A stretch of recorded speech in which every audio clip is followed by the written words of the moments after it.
രാമക്ഷേത്ര പ്രതിഷ്ഠാ ചടങ്ങിന് പങ്കെടുക്കുന്ന കാര്യത്തിൽ കോൺഗ്രസ് ഇതുവരെ തീരുമാനമെടുത്തിട്ടില്ലെന്ന് കെ മുരളീധരൻ. INDA മുന്നണിയിൽ ഇക്കാര്യം ആലോചിച്ച് തീരുമാനിക്കും. കേരള ഘടകത്തിന്റെ നിലപാട് ചടങ്ങിൽ പങ്കെടുക്കരുതെന്നാണ്.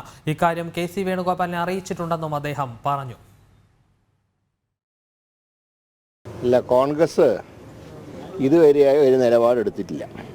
ഇപ്പോൾ ജനുവരി 22-ാം തീയതി അയോധ്യയിലെ ക്ഷേത്രത്തിൻ്റെ ഉദ്ഘാടനം.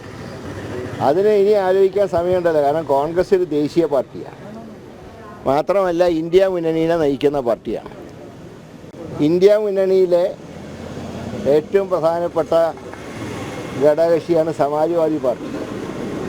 ഇന്ത്യയിൽ ഏറ്റവും അധികം MP-മാരെ നൽകുന്ന UP-യിൽ സഖ്യത്തിന് ഇന്ത്യയിൽ കോൺഗ്രസ്സാണ് നയിക്കുന്നതെങ്കിലും UP-യിൽ നയിക്കുന്നത് സമാജ്വാദി പാർട്ടിയാണ്. ആ സമാജ്വാദി പാർട്ടി പങ്കെടുക്കുന്നത് പ്രഖ്യാപിച്ചു. അതോടൊപ്പം തന്നെ ഉദ്ധവ് താക്കറെ വിഭാഗം ശിവസേനയും പങ്കെടുക്കുന്നു. ഇപ്പോൾ കോൺഗ്രസ്സിന് പാർട്ടിക്കുള്ളിലും ഇന്ത്യ മുന്നണിയിലെ കക്ഷികളുമായിട്ടും കൂടിയാലോചിച്ച് ഉചിതമായൊരു തീരുമാനം പാർട്ടിയുടെ ദേശീയ നേതൃത്വം സ്വീകരിക്കും. അതിൽ കേരളത്തിലെ പാർട്ടിയുടെ വികാരം ഞങ്ങൾ ശ്രീ KC വേണുഗോപാലിനെ അറിയിച്ചിട്ടുണ്ട്.